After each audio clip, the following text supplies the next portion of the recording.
ADHD stands for Attention Deficit Hyperactivity Disorder.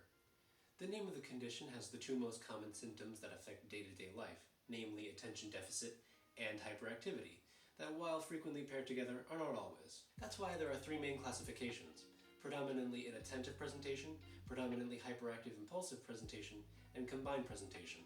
The most apparent symptom shared between them is not being able to pay attention, but other life-affecting symptoms can include having trouble staying organized, having trouble managing time, and doing activities that they don't like. That last one may not sound unique to ADHD, but the thing is, usually people are able to force themselves to do things that they don't like. I have memories of sitting down in elementary school and crying over filling out multiplication tables. This is part of another symptom, executive dysfunction. In general, executive functions are widely recognized as an umbrella term for domains such as planning, cognitive ability, working memory, and response inhibition. Executive function is something that autistic people and people with ADHD have trouble controlling. When executive dysfunction kicks in, they shut down, and they're unable to do the activity that they know they need to do, even if they know that they can do it.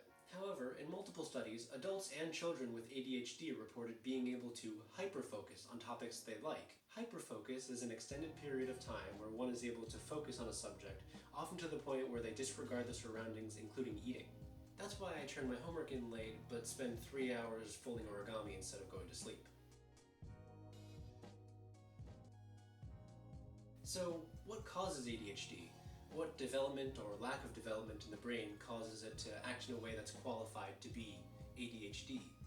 And what can be done to treat it? Well, to start with, research does not support the commonly held view that ADHD is caused by eating too much sugar, watching too much television, playing too many video games, bad parenting, or environmental factors like poverty. Of course, many things such as these can make the symptoms worse, but they are not the sole cause.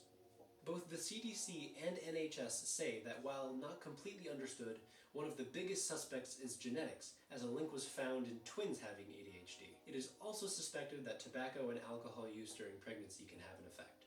Next, the brains of people with ADHD have consistently been found to be lower in volume than a neurotypical brain. This is due to lack of development in the prefrontal cortex, basal ganglia, cerebellum, and gray and white matter. The prefrontal cortex is the part that controls planning, decision-making, and moderating social behavior. The basal ganglia is responsible primarily for motor control, as well as other roles such as motor learning, executive functions and behaviors, and emotions. The cerebellum affects muscle movement and speech.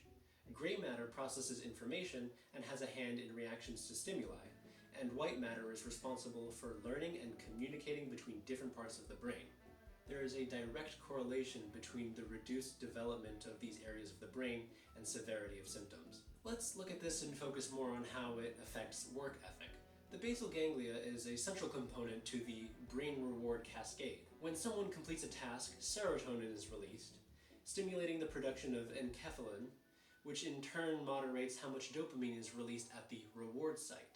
In someone with a disorder that affects the reward cascade, especially in the dopamine system, causing a hypodopaminergic trait, or creating less dopamine, they do not feel as accomplished for completing something. This lack of dopamine can also cause people to rely on drug use for their fix, making them more prone to addiction. So those are the problems, but what are the potential solutions? Well, medication is certainly one. Keep in mind that because the brain of someone with ADHD is different, it will react differently to medication. Stimulants are currently the best and most common type. They are believed to increase dopamine levels in the brain, boosting motivation and attention. There is a selection of stimulants varying in intensity, duration of time, and side effects. But how effective is medication? Or what if your child is young and you aren't comfortable with using medication just yet? Well, some findings suggest that adults that are treated with medication show a reduction in 50% or fewer of the core symptoms of ADHD, which is a significant improvement, but there is clearly room for more. Behavioral therapy has also been found to be effective. As mentioned before, video games and bad parenting aren't causes of ADHD, but they can make symptoms worse. And the opposite is true. Positive interactions with parents and environments may not completely cure ADHD, but they can help improve symptoms. That includes parents helping their children to plan, make a routine, and manage distractions. That also means that things like sleep and food intake are important. How you sleep and what you choose to put in your body affects how your body and brain perform. Well, I had a lot of fun learning about ADHD, and I hope that you learned something too.